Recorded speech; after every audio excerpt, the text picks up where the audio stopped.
विष्णु कुमार झा जी हैं, जो मध्य प्रदेश के ग्वालियर से हैं। इनसे जानेंगे कि उन फ्रेंचाइजी मैनेजरों का आज का दर्द क्या है, आखिर क्या हुआ जिसके वजह से सहारा आज इतने 13 करोड़ लोगों को बेसहारा कर दिया और इन फ्रेंचाइजी मैनेजर जो आज हैं, ये खुद भी बेसहारा हो गए। तो सबसे पहले स्वागत है आपका। धन्यवाद। नवजागरण चैनल चैनल के लिए मैं बहुत बहुत धन्यवाद देता हूँ, क्योंकि हमारी जो लड़ाई है 13 करोड़ लोगों की, उसकी आवाज़ को बुलंद करने के लिए आपने सहयोग किया। मैं इसके लिए आभारी हूँ। 13 करोड़ लोगों की ओर से भी मैं आपको धन्यवाद देना चाहता हूँ। चलिए, तो सबसे पहला सवाल ये है कि आपने सहारा में अपना कीमती समय, जैसा कि आपने बताया बातचीत में, लगभग 25 से 30 साल दिया और वो जो गोल्डन पीरियड था, वो एक उम्मीद थी कि हाँ, इससे हमारा भविष्य तो बनेगा, लेकिन उन लोगों का भी बनेगा जिनका पैसा हम इकट्ठा कर रहे हैं, उनको रिटर्न देंगे। लेकिन क्या कारण, आपके वजह से क्या वो कारण रहा जिसकी वजह से सहारा इस मोड़ पे आ गया? हम लोग ये तो समझ ही नहीं पाए कि आखिर हो क्या रहा है। हुँ। हम लोगों को जो सपने दिखाए गए और जो हमने सपने देखे, और वही सपने हमने अपने कार्यकर्ता और जमाकर्ताओं को देखा। हुँ। दौर चला 2014 तक। 2012 में जो कंप्लेंट हुई कंपनी की, हम लोग नहीं समझ पाए। 2014, 15, 16 में आकर के हमने अपनी फ्रेंचाइजी से करोड़ों रुपए फंड दिया। हुँ। हम इस उम्मीद में रहे कि कई ब्रांचों में जैसे क्राइसिस रहता था, तो हम लोग जब हमारे यहाँ जनरेट हो रहा था तो पैसा हम दे रहे थे। वहीं जो है, जब हम लोगों को रिटर्न मिलना बंद हो गया और स्कीम बार बार कन्वर्ट करने वाली योजनाओं में हम लोगों को उलझा के रखा, हम लोग उन चीज़ों को नहीं समझ पाए। हमने भी सोचा कि चलो 2 पैसे की हमारी इनकम होगी, हमारे इन्वेस्टर को 2 पैसा मिल जाएगा, हमारे जो कार्यकर्ता है उसको कमीशन मिल जाएगा और एक हमारी अच्छी लाइफ़स्टाइल होगी, हम कुछ पैसा कमाएँगे, हमारे बच्चे पढ़ेंगे लिखेंगे। मगर ये सब उल्टा हो गया। हुँ। हम लोग जो सोच रहे थे उसका बिल्कुल जो है इतना उल्टा हो गया कि आज जो है हम जैसे फ्रेंचाइजी मैनेजर घर से बेघर हो गए, हुँ। तबाह हो गए। आज घर नहीं है हमारे पास। हुँ। हमारे बच्चे जो है एजुकेशन के लिए जा रहे थे, हायर एजुकेशन पे जाके वो जो है खड़े रह गए और मैं उनको जो है अच्छी शिक्षा नहीं दिला पाया। हुँ। तो मैं यही जानता हूँ कि जब मेरी इतनी बड़ी पीड़ा है, तो मेरे जो कार्यकर्ता हैं उनकी भी यही पीड़ा होगी। हुँ।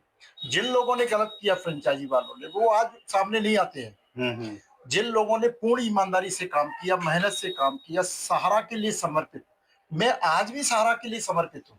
हुँ। आज भी लोगों की डिफिशियंसी दूर करा रहा हूँ, हुँ। मगर मुझे कहीं से कोई सपोर्ट नहीं है। हुँ। और मेरे घर में आए दिन लोग आते हैं, गालियाँ देते हैं, माँ, बहन, पता नहीं क्या-क्या। सुनना पड़ता है, मेरे बच्चों को सुनना पड़ता है, मेरी बच्चियों को, मेरी पत्नी को सुनना पड़ता है। हुँ। मेरी माँ गुज़र गई, इलाज नहीं करा पाया। आज मेरे पिताजी एक्सपायर हो गए, मैं इलाज नहीं करा पाया। आज मेरा एक संयुक्त परिवार था, हम 4 भाई थे, हमारे 2 बड़े भाई हैं, सबसे बड़ी भाभी हैं, उनकी दोनों किडनी लॉस हो गई। लाखों रुपया का कर्ज हमारे ऊपर हो गया, मगर हम कहीं से भी, हमको ये नहीं लगा कि हमें कोई पीठ पे हाथ रखने वाला भी नहीं था। हम कहीं भी किसी भी माध्यम से किसी को भी अगर हम अवगत कराना चाहते हैं तो हमारे पास कोई माध्यम नहीं है, चाहे वो सेक्टर मैनेजर हो या यहाँ से लेकर हेडक्वार्टर तक। हुँ। जबकि हम जब काम करते थे तो हेडक्वार्टर के लोग भी हमको कॉल करते थे। हुँ। देखिए कितनी बड़ी विडंबना है। ऐसा कोई प्रबंधन नहीं था कि सहारा श्री की मीटिंग में हम कई बार गए लखनऊ में, और वो बड़े-बड़े सपने हमने देखे। हम चाहते थे कि जो हम देख रहे हैं हमसे भी ज़्यादा हमारे बच्चे करेंगे। हुँ। मगर हम आज बच्चों को एजुकेशन नहीं करा पाए, सबसे बड़ा मलाल। और हम जो वास्तविकता में जो हमारा जीवन होना चाहिए, अब 50 के आस-पास जा रहे हैं, हो ही गए मान लो। अब मैं कहाँ नौकरी करने जाऊँ? लोग आए दिन गालियाँ देते हैं, रास्ते में घेर लेते हैं, तो इतनी सारी विडंबनाओं के बीच में कैसा जीवन यापन हो रहा है, समझ में नहीं आ रहा। उसके बाद भी मैं जो है अपनी लड़ाई लड़ रहा हूँ। लोग कहते हैं कि नहीं साहब ये लोग जो है बागी हो गए। हम लोग बागी नहीं हुए, हमको बागी बनाया है आपने। सहारा के प्रबंधन ने बागी बनाया। हुँ। आज भी कोई स्टेटमेंट अगर आप लोग दें तो हमको कुछ समझ में आए, मगर ऐसे लोग आते हैं चैनलों में जो अनर्गल बातें करते हैं, दूसरे संगठनों की बातें करते हैं कि उन्होंने ऐसा किया, वैसा किया।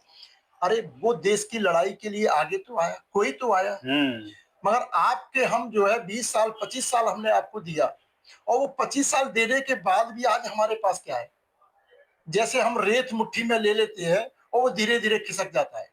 ऐसे ही हमारा जीवन खिसक गया। आज घर नहीं है, मकान नहीं है, सोना-चांदी नहीं है, आज हम रोड पे खड़े हुए हैं, एक भिखारी की तरह। ऐसे ही मेरे साथी, मेरे जो फ्रेंचाइज़ी मैनेजर थे, वो लोग भी मेरी लाइन में हैं। कुछ लोग डर के पलायन कर गए, कुछ लोगों ने सुसाइड कर लिया। मेरे ही साथ के 2-3-4 एजेंटों ने सुसाइड कर लिया। कुछ लोग बीमारी से जो है इलाज नहीं करा पाए, उसके कारण जो है वो डेथ हो गए। कई परिवार ऐसे हैं जिनकी हम जो है अपनी पीड़ा को भूल करके हम उनकी पीड़ा को देखते हैं तो हमें अपनी पीड़ा नहीं दिखती। उनके घरों में आए दिन जो 4,000 5,000 के पेमेंट के लिए गांव देहात में जो लोग एजेंट थे, हमारे जो गरीब छोटे कम पढ़े लिखे लोग, उनकी भैंस छोड़ लेते हैं। अब बताइए, 4,000 का पेमेंट नहीं दिया तो हम तुम्हारी भैंस ले जा रहे हैं, हम तुम्हारे खेत में जो है हल नहीं बोने देंगे, आपको जो है रास्ते पे नहीं निकलने देंगे। और देश की सरकार देख ही रहे हो कि देश की सरकार क्या कर रही है कि केवल अपना उल्लू सीधा करने के लिए सहारा की तमाम प्रॉपर्टियां बेच रही हैं, सरकार के लोग खरीद रहे हैं। कोई कोई एजेंट खरीद रहा है? किसी एजेंट को कोई एक उसमें से एक छटाक जो जमीन मिली है क्या? 1 रुपया मिला है क्या? नहीं मिला। मगर वहीं सरकार अपने लाभ के लिए 2 साल पहले 5,000 करोड़ ले आई, बाँट दिया। मगर आज फिर जरूरत पड़ी चुनाव के दौरान, अब फिर बाँट दिया। मगर एक जमाकर्ता को पैसा मिलना चाहिए, उसकी एक डेट जो गाइडलाइन होना चाहिए, वो सुप्रीम कोर्ट को निर्धारित करना चाहिए। ये नहीं कि आपने 2 साल में बाँटा, कोई बात नहीं और ले जाइए। कल फिर जाओगे, फिर ले आओगे। ऐसे तो हम जो है शायद 150 साल में भी पैसा नहीं बाँट पाएँगे, क्योंकि 5 लाख करोड़ रुपया होता है। क्योंकि हम लोगों को नहीं मालूम है। हमको जो बताया जाता था वही तो हम जानेंगे। जब हम 5,000 करोड़ रुपए का हमारा जो मुख्यालय जो लखनऊ में है, वो कहते थे कि हम 5,000 6,000 दिसंबर जैसे महीने में 8,000 10,000 करोड़ का बिज़नेस करते थे। जब इतना बड़ा बिज़नेस करते थे, तो क्या इतने बड़ा एम्पायर क्या 10-20 हज़ार करोड़ में ही रह जाएगा? एक महीने का जो आवक है वो 8,000 करोड़ रुपया। तो अगर मान लीजिए ऐसे तुमने 40 साल जो है गुजारे हैं, तो उसका एक औसतन 2,000 करोड़ का भी लगाएँगे तो कितना हो गया? अच्छा फ्रेंचाइज़ी मैनेजरों पे और जो सहारा के जो बड़े-बड़े अधिकारी हैं, उन पर एक आरोप ये लगता रहा है, जो निवेशक हैं वही लगाते हैं, कि जब सहारा का डाउनफॉल शुरू हुआ, तो जो फ्रेंचाइज़ी मैनेजर थे या जो अधिकारी थे, वो धीरे-धीरे अपना पैसा तो निकाल लिए। उनको पता था कि सहारा के साथ ऐसा होने वाला है, उन्होंने अपना पैसा निकाल लिया, लेकिन जो न कार्यकर्ता है, वो मारे गए। देखिए इसमें 2 तरह की बात है कि जो लोग बुद्धिजीवी थे, जिन लोगों का पैसा नहीं लगा था, उन्होंने अपना जो भी पैसा था निकाला। हुँ, मगर हम जैसे लोगों की संख्या बहुत है, हुँ, मगर वो दिखती नहीं। क्योंकि वो कहीं न कहीं इतने पीड़ित हैं कि उनका दर्द जो है वो कोई देख नहीं पा रहा। हुँ, इसलिए वो पलायन कर गए, हुँ, सामने आना चाहते, किसी से नज़र नहीं मिला सकते। अगर वो व्यक्ति जो है गमन किया होता तो एक विष्णु कुमार झा यहाँ आपके चैनल पे नहीं आया होता। हुँ। मैंने कई एक एजेंटों को देखा, मेरे साथ के फ्रेंचाइज़ी सबलगढ़, भले ही वो मेरे साथ नहीं आते हैं, उनके ऊपर कई एफआईआर हो गई, उनको घर छोड़ के जाना पड़ा। हुँ, तो कहने का मेरा तात्पर्य कि जब उनको घर छोड़ के जाना पड़ा, उनको पब्लिक ने इतना हैरेसमेंट किया, वहीं सबलगढ़ के साथ में केलर्स था, उनके पिता पुत्र दोनों जो गायब हैं और उनके ऊपर इतनी एफआईआर है कि पब्लिक की वजह से। हुँ, मगर वहीं हम जो डटे हुए अपनी पब्लिक के बीच में अपने कैसे जीवन यापन कर रहे हैं वो मैं जानता हूँ। मगर जो कहा जाता है निकालने वाली, वो कुछ संख्या है। हुँ। जो बड़े पायदान पे मुख्यालय से जुड़े हुए या बड़े अ, अधिकारियों की जो लिंक में थे, उन्होंने उन्होंने ऐसा किया ऐसा किया होगा। था। मगर जो छोटा गरीब और एजेंट है, उसने कोई भी गलत नहीं किया। आज भी निवेशकों से ज़्यादा फ्रेंचाइज़ी मैनेजर और वहाँ का कार्यकर्ता जो है, वो ज़्यादा पीड़ित है। उसका पैसा भी गया, उसका मान-सम्मान भी गया और उसका जो है सब घर कुछ चला गया। परिवार भी। घर-परिवार बिखर गया और आज मैं बता नहीं सकता कि कैसी-कैसी घटनाएँ लोग करते हैं। हम लोग थाने में जाते हैं, तो लोग पुलिस वाले कहते हैं कि आप पैसा दीजिए ना। अब बताओ, सर्टिफिकेट कंपनी ने दिया, पैसा एजेंट ने कार्यालय में जमा किया, कार्यालय ने दूसरे खाते में ट्रांसफर किया। वो तो केवल एक मोहरा था, लाने वाला मध्यस्थ था, पर लीड कौन कर रहा है? कंपनी। तो कंपनी को भुगतान करना है। अच्छा, कि आप एज ए फ्रेंचाइजी मैनेजर कितना पैसा आपका होगा लगभग? मेरा करीबन 1 करोड़ से ऊपर पैसा है अपना। अपना खुद का, और मेरे द्वारा जो कराया हुआ पैसा है वो 100 करोड़ रुपए के आसपास 100 करोड़? फ्रेंचाइजी का। 100 करोड़? जी सर, 2 फ्रेंचाइजी है मेरे पास। और मैंने व्यक्तिगत रूप से, जो मैं भी फील्ड में काम करता, मैं भी एजेंट हूँ। फ्रेंचाइजी तो एक मोहरा बना दिया गया कि आप बनिए, आप सीनियर एजेंट हैं, आपको ये दिया जाता है, आप बन जाइए। और हम भी उस प्रलोभन में आ गए कि चलो मैनेजर बन गए, लोग हमसे मैनेजर कहेंगे। हमें क्या मालूम था, आज हमें जो है एक कुत्ता भी गाली दे के चला जाता है। इतना बड़ा हमको जो है ताबीज पहनाया गया है, इतनी बड़ी सील्ड हमको दी गई है कि हम जो है मैनेजर क्या, माँ हटा दीजिए, मर गए, मरने वाला कॉलम बना दिया गया। और इससे बड़ी बात क्या हो? अभी जो आप लोग लड़ाई लड़ रहे हैं सहारा की, जिस भी संगठन जो संयुक्त ऑल इंडिया संघर्ष न्याय मोर्चा, अब इस पर भी कई सवाल उठ रहे हैं। लोग कहते हैं ये जो एजेंटों का विरोधी है, ये जो है सहारा का विरोधी है। तो आपको क्या लगता है? देखिए, संगठन न तो संस्था का विरोधी है, सहारा का विरोधी कभी नहीं रहा। हम लोगों ने अपनी आवाज उठाई है, हम न्याय के लिए जो है कोर्ट तक गए, रोड पे आए। सहारा के प्रबंधन ने कभी भी सपोर्ट वाली बात नहीं की। हम लोगों ने कई बार प्रयास किया कि बैठक की जाए, आप हमको कोई रास्ता बताइए, हम वो बात भी रखें, मगर हमको कहीं रास्ता नहीं मिला। मगर सहारा के लोग, अब उच्च प्रबंधन की मैं नहीं कह सकता क्योंकि बात ही नहीं होती है, जो लोग अनर्गल बातें करते हैं कि संगठन विरोधी है। अब बताइए, संगठन ने किसी का पैसा लिया? संगठन ने किसी को लूटा? अगर संगठन आज खड़ा है तो 10,000 लोग जो मर गए, उनके बाद जो लोगों को रोक पाए हैं, तो वो संगठन ने काम किया। वो संगठन चाहे कोई भी हो, बिल्कुल, बिल्कुल। चाहे वो संयुक्त ऑल इंडिया आंदोलन हो हमारा, या अन्य जो भी जो भी संगठन है, संगठन। इन लोगों ने उन मरे हुए लोगों में जान डाली। आज मैं जो बैठा हूं आपके बीच में, 4 साल पहले मेरी भी मनोदशा यही थी कि मैं आत्महत्या कर लूं, क्योंकि मेरे को कहीं भी कोई रास्ता नहीं दिख रहा था। आए दिन घर पे लोगों के ताने मिल रहे थे, लोग आकर के गालियां, हम बच्चों को ले जाएंगे, हम तुमको ऐसा कर देंगे, हम तुमको बांध लेंगे, हम तुमको खेत में जो है हल, जो बैल चलता है उसकी जगह आपको लगाएंगे।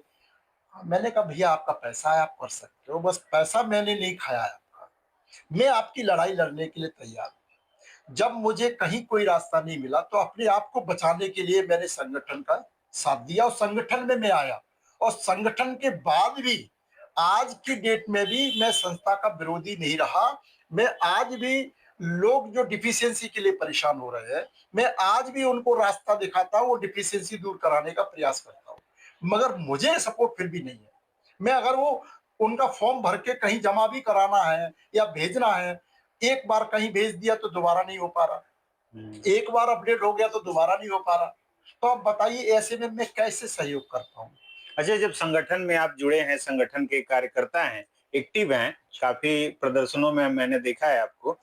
जो आपके गाँव के या आस-पास के जो लोग हैं, जो निवेशक हैं आपके खास करके, उनके उनको आपके ऊपर कोई प्रभाव पड़ा? उनको लगता है कि हाँ, हमारी लड़ाई लड़ रहे हैं, ये आ रहे हैं, जा रहे हैं, तो क्या जो प्रेशर है वो उसमें कुछ कमी आई? कुछ भी उसके फ़र्क पड़ा है? जी सर, उसमें 80% फर्क पड़ा है। 80% ऐसे पड़ा है कि जो लोग समझते हैं, पढ़े लिखे लोग हैं, और हमको देखते हैं कि ये संगठन में हमारी लड़ाई लड़ रहे हैं, भले ही पैसा नहीं मिला है, मगर हम 4 साल से हम प्रयास कर रहे हैं, ऐसा कोई भी जो है आंदोलन जा रहा हो वह हम नहीं गए, या हम कोर्ट की लड़ाई के लिए आगे नहीं बढ़े हो। सबको मालूम है, उसमें जो है 5-10% लोग ऐसे होते हैं, वो किसी की बात को नहीं मानते, वो ना कोर्ट को मानते हैं, न सरकार को मानते हैं, वो तो केवल लाठी और जूता, वो जो उनका जो बिल्कुल, बिल्कुल। जो हथियार है उसी को मानते हैं। वो तो ये कहते हैं हम आपकी गर्दन को काट देंगे, हमें पैसा चाहिए, आपको हम मार डालेंगे नहीं, हम आपके बच्चों को उठा ले जाएंगे। इसलिए हम उनसे नहीं डरते, डरते इस बात से है कि इनका भी दोष नहीं है, उनका पैसा है, वो मांगेंगे। मगर हम उनसे ये कहते हैं जो हमारे साथ 80% लोग जुड़े हैं या 75% लोग जुड़े हैं, आप भी मेरे साथ आइए। एक बार आप भी तो मेरे जगह बैठ के देखिए, और हम जो लड़ाई लड़ रहे हैं उसके लिए ना हम तुमसे पैसा ले रहे हैं, ना हम आपको कहीं ले जा रहे हैं। हम अपना परिश्रम करके मेहनत मजदूरी मांग जांच के हम संगठन में आकर के आपकी लड़ाई लड़ रहे हैं। इससे ज्यादा मैं क्या कर सकता हूँ। मेरे बच्चे की हायर एजुकेशन थी, हायर एजुकेशन में मैं फीस नहीं जमा कर पाया, वो बच्चा मेरा ड्रॉप हो गया। बच्ची मेरी जो 12th कर पाई, हायर एजुकेशन में जाना था, उसको एमपी या यूपीएससी की तैयारी करनी थी, नहीं कर पा रही। अब बताइए कि मैं बच्चों के लिए सोचा, सब कुछ होने के बाद भी ना आज मैं बच्चों के लिए तो कुछ नहीं कर पाया। आज अगर मैं 5-7 हजार 8 हजार की नौकरी भी करूंगा तो क्या बच्चे हमारे पढ़ जाएंगे? हम दाल रोटी ही खा पाएंगे। तो ऐसी अब क्या मैसेज देंगे आप उन लोगों के लिए जो आपके निवेशक हैं या जो आपके पास पैसा जमा किए हैं? उनके लिए क्या उम्मीद है और आपको क्या उम्मीद है इस संगठन से और इस कोर्ट से? क्या लग रहा है कि ये पैसा वापस हो पाएगा या ऐसे ही चले जाएंगे हम? देखिए, मेरा तो यही मानना है कि सर्वोच्च न्यायालय जो है वो मंदिर है भगवान का, जहाँ हम चौखट पर जाते हैं ईश्वर से प्रार्थना करते हैं, हम उसी का दर्जा मानते हैं। कोर्ट भी एक न्याय का मंदिर है, और आज नहीं तो कल हमको न्याय मिलेगा। मगर आज की जो परिस्थिति को देखते हैं तो हमें कहीं ना कहीं उसमें भी जो है कोर्ट डर में जाए। लगता है, और ये लगता है कि आज जो इस तरह का जो वातावरण है कोर्ट में चल रहा है, क्या हमारे माननीय न्यायाधीश महोदय को नहीं दिख रहा है? ये वीडियो कहीं ना कहीं उन तक भी पहुंचती होगी। इन 13 करोड़ लोगों की पीड़ा को सुने माननीय महोदय, मैं हाथ जोड़ करके मैं उनसे निवेदन करता हूं कि देखिए, ये परिवार है, 13 करोड़ लोग हैं, इनकी पीड़ा है। सरकार क्या कर रही है उस पर भी आपको देखना है, जनता त्रस्त हो रही है उसको भी देखना है। ऐसा नहीं है सहारा के पास पैसा ना हो, तो इसमें ऐसा कौन सा रोड़ा आ रहा है जो जनता का पैसा नहीं मिल पा रहा? तो इस पे माननीय मैं न्यायालय से भी अपील करूंगा कि वो न्याय मिले। दूसरी चीज मैं जनता से ये अपील